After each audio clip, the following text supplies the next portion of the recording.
3월 28일 청년부 예배를 하나님께 드립니다. 다 같이 사도신경 하심으로 우리의 신앙을 고백하겠습니다.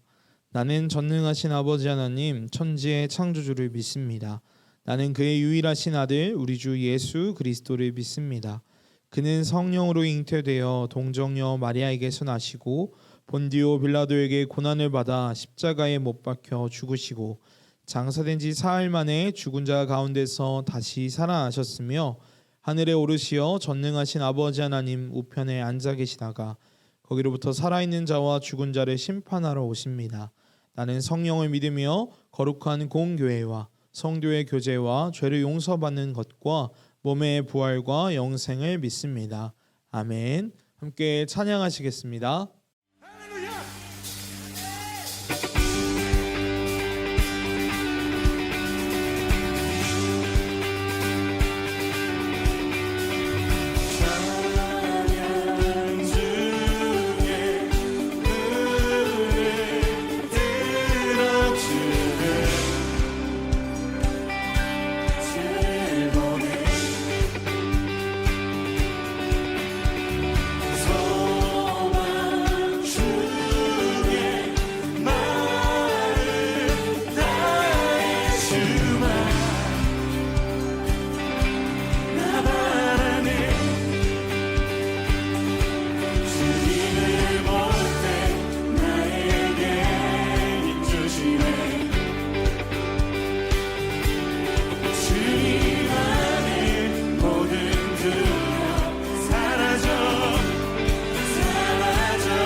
신의 주님 앞에 영광과 감사의 박수 올려주십시다.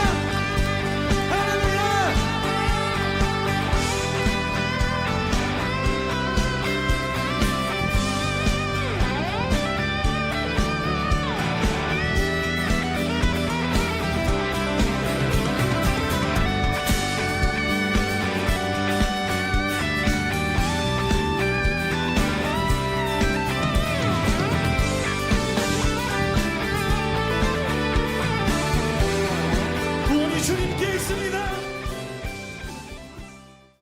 오늘 함께 나눌 말씀은 누가복음 22장 14절로 20절까지의 말씀입니다.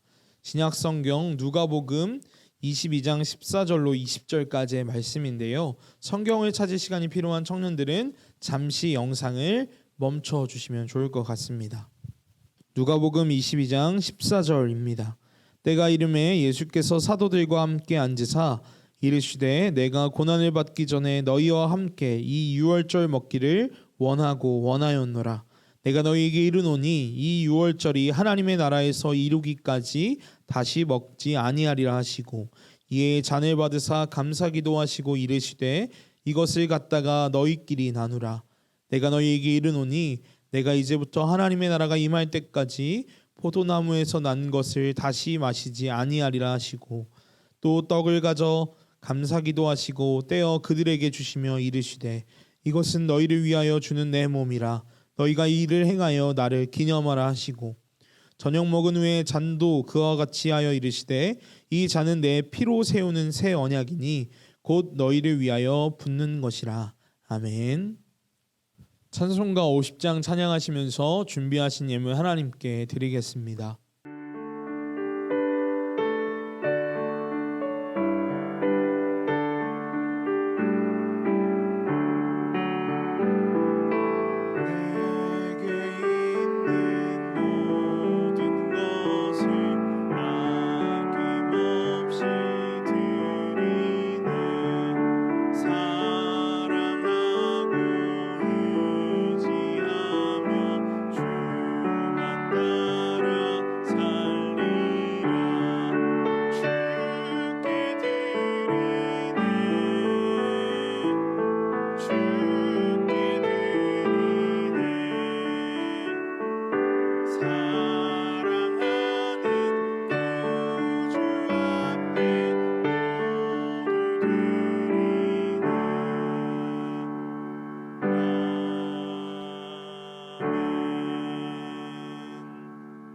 기도합니다. 사랑의 하나님 감사합니다. 오늘도 우리에게 새 생명을 허락하시고 날마다 하나님의 형상으로 빚어가심을 감사드립니다. 하나님, 우리 청년들이 바쁜 삶의 여정을 잠시 멈추고 하나님의 기억함으로 하나님의 예배함으로 이 자리에 나왔습니다. 하나님, 우리 예배하는 모든 청년들이 이 시간 영과 진리로 하나님을 기뻐 예배할 수 있도록 도와주시고 특별히 주님께 마음을 다해 드리는 예물이 있습니다. 이 예물이 쓰이는 곳곳마다 하나님의 사랑이 전해지고 하나님의 뜻이 이루어질 수 있도록 도와주십시오. 뿐만 아니라 우리 청년들을 한 사람 한 사람의 삶 가운데서도 하나님의 뜻이 이루어지고 하나님의 평화가 가득하기를 축복합니다. 하나님께서 우리 청년들과 함께해 주십시오. 무엇보다 군에 있는 청년들 몸과 마음 또 정신의 건강으로 지켜주시고 군에 가는 청년이 있습니다. 하나님 안전으로 건강으로 늘 함께해 주십시오. 하나님께 모든 순간을 맡겨드리며 이 모든 말씀 예수님의 이름으로 간절히 기도드립니다. 아멘. 이제 말씀을 전하겠습니다. 오늘은 사순절 마지막 주일이자 고난주간이 시작되는 종려주일입니다.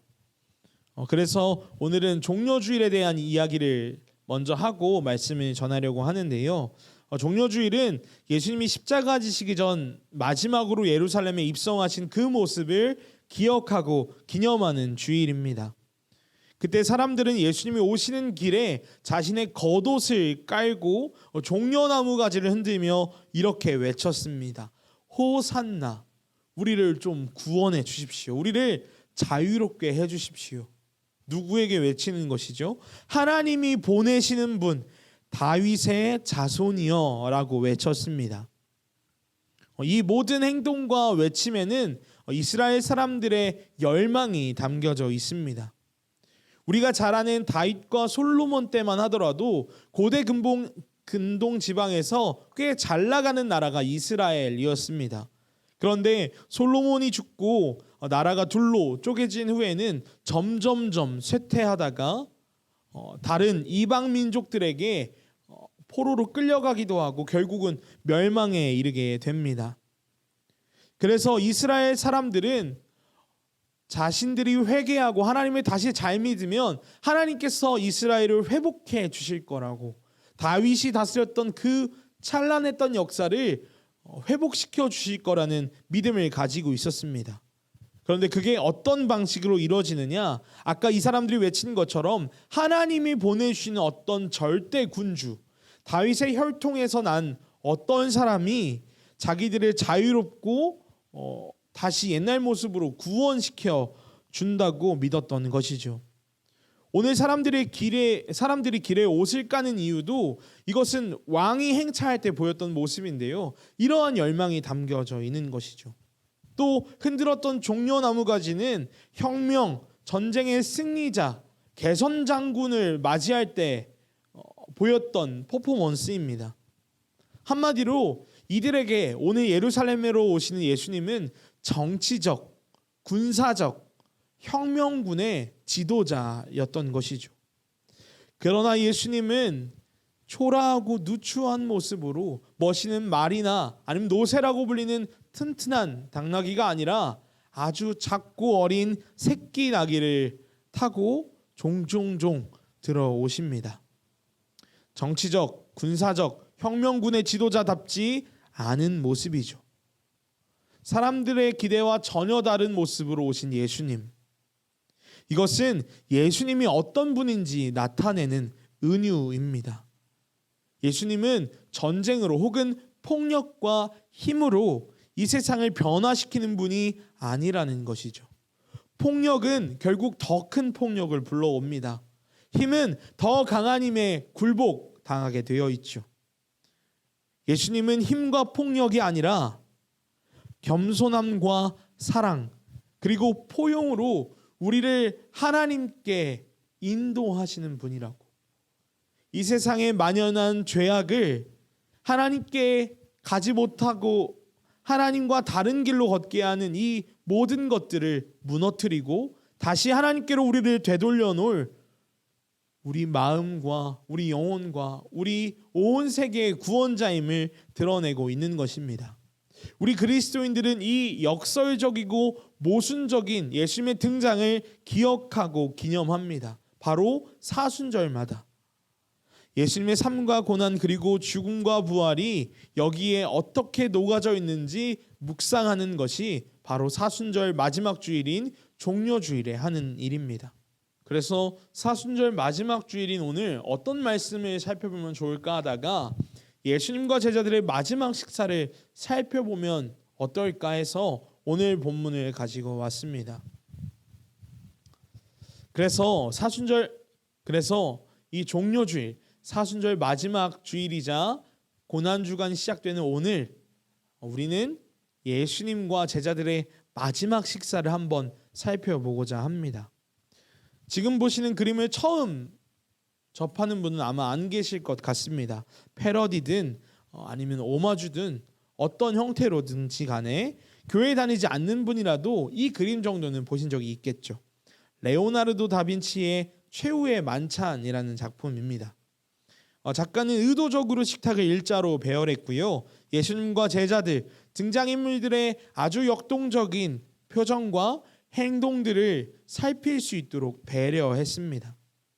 그러나 실제로 예수님과 제자들은 그림과 달리 둥그렇게 앉아서 식사하고 또 이야기를 나눴을 것입니다. 아마 이날 예수님을 팔아넘길 가룟 유다 빼고는 모두 매우 즐거운 자리였을 것이라고 상상이 됩니다. 방금 전까지 군중들의 환호를 받았기 때문이죠. 지금까지 3년 동안이나 모신 우리 선생님이 그냥 좀 괜찮고 멋진 선생님인 줄 알았는데 그 정도가 아니라 하나님이 보내시는 절대 군주, 혁명군의 지도자, 그래서 곧 로마를 전복시키고 이스라엘을 회복할 왕이라는 이야기를 계속해서 들었기 때문입니다. 긴가민가 할 때도 있었지만 이젠 확신이 든 것이죠. 우리 이제 떡상하겠다. 여러분, 파이어족이라고 들어보셨나요? Financial Independence Retire Early의 줄임말이라고 합니다. 간단히 말하자면 젊을 때 열심히 돈을 벌고 또 투자해서 40대 정도 돼서는 은퇴하는 것이죠. 빨리 은퇴한다. 일하지 않아도 먹고 살 수 있는 경제적인 환경을 마련한 후에 40대부터는 그냥 즐기면서 살아가는 것이 요즘 젊은이들의 꿈과 소망이라고 합니다. 이를 위해 우리 청년 세대는 대출을 받아 영혼까지 끌어모은다 해서 영끌에서 주식, 비트코인, 부동산에 열을 올리고 있습니다. 오늘 제자들은 이 영끌에 성공한 사람들인 것이죠.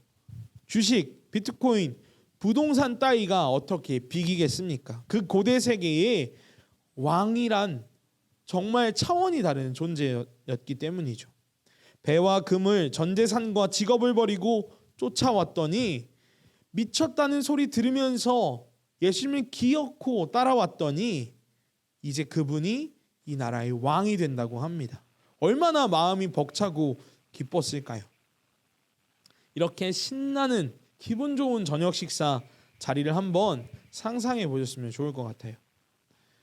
이제 음식이 다 준비되었습니다. 이 기쁨의 주인공 예수님이 하나님께 감사 기도를 드리십니다. 그리고 얘들아 고생했다. 오늘 정말 너희랑 꼭 밥을 같이 먹고 싶었어 라고 말씀하십니다. 그리고는 손수 빵과 포도주를 제자들에게 하나씩 건네십니다. 그런데 이때 알 수 없는 말을 한마디 남기십니다. 내가 지금 너희에게 주는 이 빵은 그냥 빵이 아니라 내 몸이다. 내 살이다.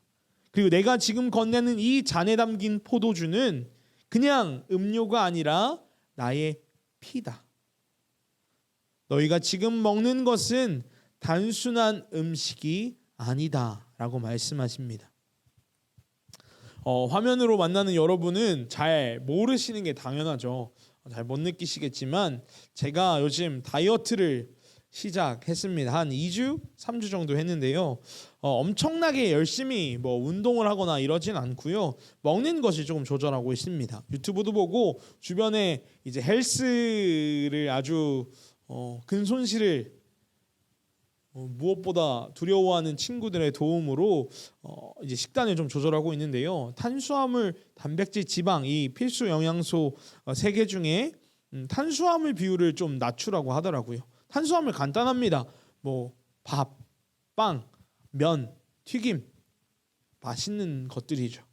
이걸 먹으면 살이 찐다고. 또 특별히 이거랑 곁들여 먹는 달콤한 소스들 혹은 음료수들 혹은 설탕이 들어간 어떤 것도 먹지 말라고 하더라고요.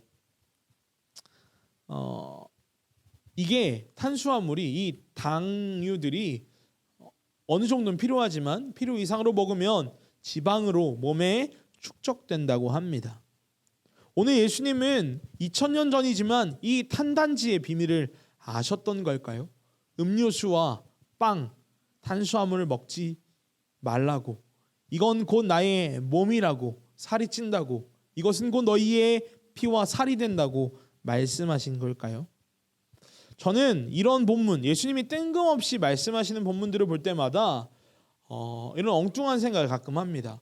예수님이 우리 친구 되신다고 하는데 이렇게 엉뚱하고 또 분위기 파악 못하고 오늘 되게 기분 좋은 식사 자리인데 눈치 없는 친구들과 내가 과연 친해질 수 있을까? 뭐 이런 생각을 하기도 하는데요. 도대체 오늘 예수님은 무슨 의도를 가지고 어떤 의미에서 이 빵과 포도주가 자기의 몸이라고 내가 너희에게 베푸는 이것을 기념하라고 말씀하시는 걸까요? 빵과 포도주를 나누는 것은 예수님 시대부터 지금까지 이어온 교회의 가장 중요한 전통 중에 하나입니다. 교회에서는 이것을 거룩한 식사, 성찬 혹은 성만찬이라고 부릅니다. 그리스도교 공동체의 시작부터 지금까지 모양은 좀 변했지만 늘 이 중요성은 변하지 않았습니다. 혹자는 이 성찬을 통해 기독교가 명맥이 유지할 수 있었다고 이야기하기도 합니다.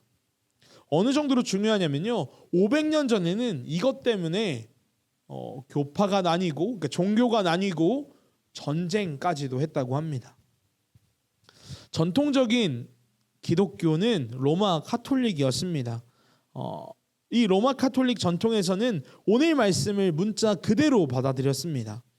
카톨릭 사람들은 베드로의 후예인 신부님들이 또 사제들이 천국 열쇠를 쥐고 있다고 생각했어요. 그래서 보통 사람들은 하나님께 직접 기도할 수 없고 늘 성당에 찾아가 신부님 혹은 마리아와 같은 성인들을 통해서만 하나님과 닿을 수 있다라고 생각했습니다. 그래서 신부님이 오늘 예수님처럼 빵과 잔을 축복하고 하나님께 감사 기도하면 그 순간 오늘 예수님이 말씀하신 것처럼 그 빵과 포도주가 실제 예수님의 몸과 피가 된다고 믿었습니다.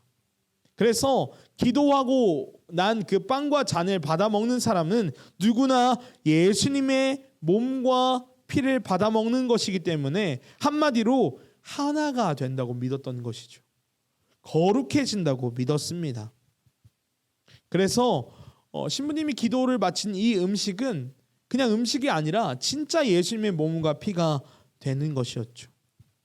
이걸 아주 신랄하게 비판한 사람이 있습니다. 바로 종교개혁자 마르틴 루터라는 사람입니다.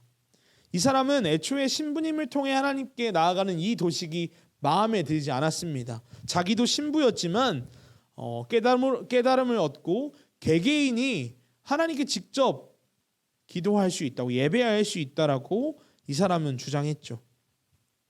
그러니까 신부가 기도하고 안 하고 이것도 중요하지만 이것보다 더 중요한 건 이 빵과 포도주가 실제로 변하냐 안 변하냐가 아니라 이 빵과 포도주를 받아 먹는 개개인의 마음과 믿음이 중요하다라고 이야기했습니다. 그래서 이런 이야기까지 했다고 해요. 아니, 빵과 포도주가 진짜 예수님의 몸과 피가 된다면 가장 거룩한 사람은 신부님도 아니고 수녀님도 아니고 어떤 성도님도 아니고 바로 창고에 있는 쥐새끼가 가장 거룩할 것이다. 왜 그렇죠? 빵과 포도주를 가장 많이 일생 동안 가장 많이 먹는 그 존재는 아마 창고에 있는 쥐들일 테니까요. 그러니까 오늘 말씀을 마술로 이해해서는 안 된다는 주장이었습니다. 실제로 빵과 포도주가 예수님의 몸과 피로 변하는 것이 아니라 그것을 믿음으로 받아들일 때 우리가 예수님과 하나 될 수 있다. 그 사람 안에 예수님이 함께 하신다라고 이야기하는 것이죠. 그 외에도 다양한 의견들이 있었습니다. 야, 이 빵과 포도주 중요한 게 아니라 오늘 기념하랬잖아. 기념이 중요한 거야. 야, 예수님은 영적으로 오시는 거지 빵과 포도주 아무런 소용이 없어. 이렇게 다양한 의견들이 있었죠. 그리고 이 다양한 의견들은 실제로 여러 교단으로 교파로 뿔뿔이 흩어지게 됩니다. 이 별거 아닌 빵과 포도주 논쟁이 실제 전쟁으로 번지기도 하고요. 이 의견 차이가 500년 가까운 시간 동안 좁혀지지 않아 1500년대에 있었던 이 논쟁이 1970년도 돼서야 대충 이렇게 마무리가 될 정도였습니다. 그만큼 기독교에서 빵과 포도주를 나누는 이 성찬이 중요하다는 뜻이겠죠. 다시 말씀으로 돌아와 예수님 시대의 빵과 포도주가 어떤 의미를 가졌는지 함께 살펴보도록 하겠습니다. 우선 당시 문화적 맥락 아래서 빵과 포도주는 1세기 주중의 사람들의 주식이었다고 합니다. 우리나라 사람들이 흔히 이렇게 이야기하죠. 우리는 밥심으로 살아간다. 밥이 주는 힘으로 살아간다 라는 말이 있는데요. 우리가 밥만 먹고 살지 않죠. 이때 사람들도 빵과 포도주만 먹진 않았을 것입니다. 다른 것들을 곁들여 먹었겠죠. 중요한 건 그만큼 빵과 포도주가 그들의 삶에 있어서 중심 부분을 차지하고 있다는 것이죠. 저도 어렸을 때는 한식을 그렇게 좋아하지 않았습니다. 유럽에 배낭여행을 한다 떠났을 때도 제 이제 여행 메이트는 밥이 먹고 싶다, 매운 게 먹고 싶다 이랬지만 저는 좋았어요. 유럽에 있는 식사들이 빵으로 아침을 먹고 점심을 먹고 저녁을 먹는 게 너무 좋았습니다. 그런데 20대 후반이 된 지금은 밥이 좀 생각이 나요. 아무리 맛있는 파스타집을 가고 또 여러 다양한 음식 뭐 햄버거를 먹고 피자를 먹는다 하더라도 밥이 땡길 때가 있습니다. 밥은 진짜로 우리 한국 사람들의 어떤 정서뿐만이 아니라 이 몸을 구성하는 아주 중요한 토대가 되죠. 다시 말해 예수님 시대의 빵과 포도주는 우리의 밥과 같은 존재였을 것입니다. 그들의 존재의 토대가 되는 것이죠. 단순한 음식이 아니라 당시 사람들의 몸과 삶을 구성하는 대표적인 요소라고 이해할 수 있을 것 같습니다. 그래서 예수님은 하나님의 아들이었지만 이 땅에서 살아가실 때 이 빵과 포도주를 너무나도 중요하게 생각하셨습니다. 예수님이 가르쳐 주시는 짧은 기도문, 주기도문을 살펴보면 거기에 일용할 양식을 위해 기도하죠. 여기서 일용할 양식은 오늘 우리가 계속 이야기 나누고 있는 빵과 포도주를 뜻합니다. 예수님에게 빵과 포도주를 나누는 일은 밥을 먹는 것을 뛰어넘는 그 이상의 의미가 분명히 존재했습니다. 끼리끼리 유유상종 이런 말이 있죠. 당시 사람들에게 빵과 포도주를 나누는 식탁의 자리는 조건과 자격이 요구되는 자리였습니다. 이게 무슨 말이냐면요, 정상인이라는 말이 정말 좋지 않은 말이지만 그들은 나름대로 정상인의 범주를 이렇게 그려놨습니다. 그리고는 자기와 다른 몸이 불편한 사람, 피부색이 다른 외국인들, 또는 여자나 힘이 약한 어린이들, 혹은 정신을 놓쳐버린 이들, 가난한 사람들을 불경하다고, 더럽다고, 질이 떨어진다라고 생각했습니다. 그리고는 그들과 절대로 겸상하지 않았습니다.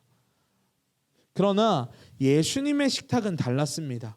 그러한 구분, 자격, 조건이 전혀 존재하지 않았습니다. 유대인도 이방인도 남자도 여자도 노인이든 어린아이든 부자도 거지도 주인도 하인도 어떠한 구분 없이 둥그렇게 앉아 예수님과 함께 이야기 나누고 빵과 잔을 나눌 수 있었습니다. 누구라도 와서 함께 앉아 먹고 쉴 수 있었던 것이죠. 이렇게 빵과 포도주가 가리키는 것은 예수님이 선포하신 하나님 나라의 모습, 그것이 어떤 곳인지 보여주는 좋은 도구이자 예수님의 삶 그 자체라고 볼 수 있습니다. 따라서 오늘 예수님의 말씀은 엉뚱한 것이 아니라 참된 진리의 말씀입니다. 예수님은 제자들에게 자신의 호흡과 삶 그리고 생명을 나눠주고 계신 것이죠. 오늘 말씀은 한 번만 일어난 기적적인 사건이 전혀 아닙니다. 매우 일상적인 모습이죠. 오늘날로 따지면 예수님과 제자들의 브이로그 혹은 스냅샷 정도 될 것입니다. 예수님은 빵과 포도주를 나눠주시며 이 일상적인 순간에 특별한 말씀을 한 가지 건네십니다. 너무 일상적이지만 중요한 말씀 22장 17절입니다. 이것을 가져다가 너희끼리 나누라. 전사님, 손이 안 닿으면 나눌 수 있는 거 아닌가요? 맞습니다. 오늘 예수님의 이 말씀을 꼭 기억하십시오. 이것을 가져다가 예수님이 주시는 떡과 잔을 받아다가 우리끼리 나누라는 이 말씀. 예수님은 자신의 삶을 떼어서 우리에게 내어주신 분입니다. 그분이 오늘 우리에게 말씀하십니다. 나의 삶, 나의 몸과 피를 나눠 먹은 너희가 이제 서로의 밥이 되어 주어라. 이 세상을 창조한 절대자가 이 세상 가운데 우리와 같은 모습으로 오셨습니다. 우리와 함께 먹고 마시며 똑같이 슬퍼하고 똑같이 아파하십니다. 채찍 똑같이 고통스럽고요. 십자가 똑같이 절규가 터져 나옵니다. 그 고통을 당하면서도 우리를 있는 모습 그대로 괜찮다 말합니다. 네가 틀렸다 라며 휘두르는 채찍에도 너희를 사랑한다. 아무 조건과 자격 없어도 하나님 나라를 너희가 누릴 수 있다. 말씀하시는 분이 우리 예수님이십니다. 둥그렇게 둘러앉아 우리 모두에게 빵과 잔을 건네시는 분. 우리 존재의 빈곤함, 우리가 얼마나 피폐한지, 우리가 얼마나 허기졌는지는 신경 쓰지 않으시고 우리를 끝까지 달래주고 위로하는 이. 우리는 그분을 하나님이라 부릅니다. 그것이 우리가 믿는 종교이고 그것이 우리의 믿음이라고 고백하는 것. 이것이 기독교 신앙이고 복음입니다. 예수님의 믿음으로 이 자리에 모인 여러분, 이제 그분의 음성에 귀 기울일 차례입니다. 예수님으로부터 생명을 얻은 우리에게 말씀하십니다. 이제 세상으로 나아가라. 그리고 서로의 밥이 되어 주어라. 서로의 어려움을 헤아리고 서로의 아픔을 알아주어라. 내가 너희에게 그랬던 것처럼 너희도 삶을 낯설어하는 이들, 적응하지 못하고 힘들어하는 이들, 고통 중에 있는 이들을 위로하고 그들의 친구가 기꺼이 되어주라. 평소가 고난 같아서 고난 주간이 별로 와닿지 않는 우리 청년들, 여러분 숨이 턱까지 차오르는 그 순간 오늘 예수님을 기억하면 좋겠습니다. 그리고 오늘 예수님의 말씀처럼 할 수 있는 만큼, 내 손이 닿는 만큼은 그 사람들을 위해 배려하고 마음을 나누며 사랑하면 좋겠습니다. 우리가 우리의 삶을 나눌 때, 우리가 누군가의 밥이 되어 그들의 허기를 달래줄 때 예수님 우리와 함께 하십니다. 우리가 성찬식을 갖지 않고 빵과 잔을 나누지 않는다 하더라도 우리의 몸을 나누고 우리의 삶을 함께 공유할 때 예수님은 우리와 하나 된다 말씀하십니다. 다가오는 고난주간 오늘 말씀을 기억하며 예수님의 삶과 죽음을 깊이 묵상하고 예수님과 함께하는 우리 청년부 한 사람 한 사람 되시기를 간절히 기도하겠습니다. 함께 찬양하시겠습니다.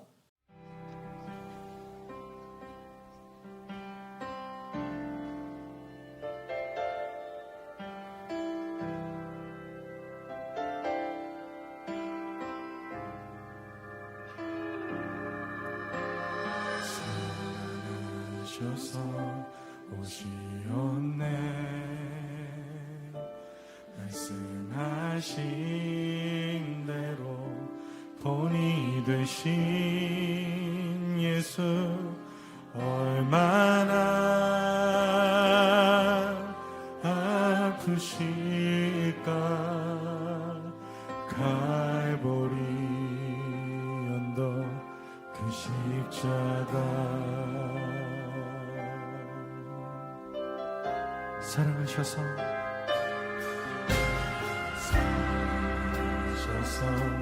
오시었네 말씀하신 대로 본이 되신 예수 얼마나 아프실까 갈보리 언덕 그 십자가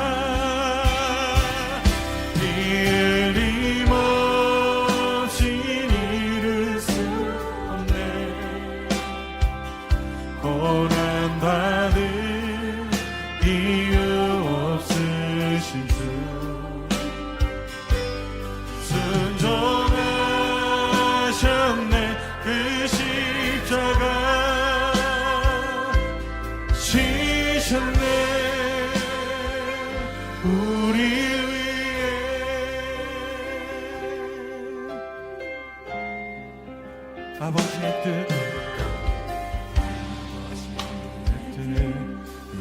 이루소서 오늘 아픔 모두 거두시리 얼마나 아프실까 처절한 고통 그 십자가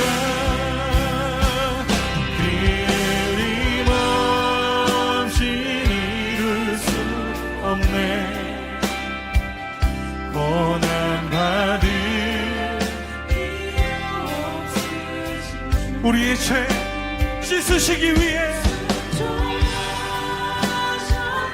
그 십자가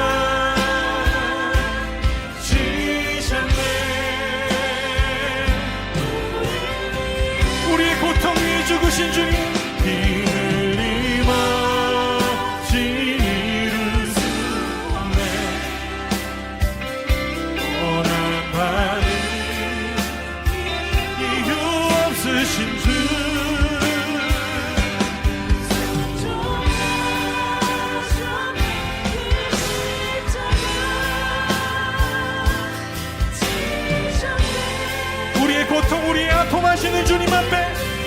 다시 한번 나아갑시다. 피 흘림 없이 이룰 수 없네. 원함받은 순종하셨네. 우리의 죄와 허물 씻으시기 위해 우리 위해 고통을 감당하신 주님 십자가 사랑을 힘입어 나아갑니다. 우리 함께 다시 한번 기도하며 나아갑시다. 주님,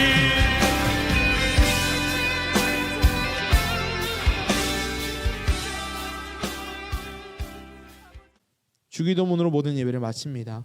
하늘에 계신 우리 아버지, 아버지의 이름을 거룩하게 하시며 아버지의 나라가 오게 하시며 아버지의 뜻이 하늘에서와 같이 땅에서도 이루어지게 하소서.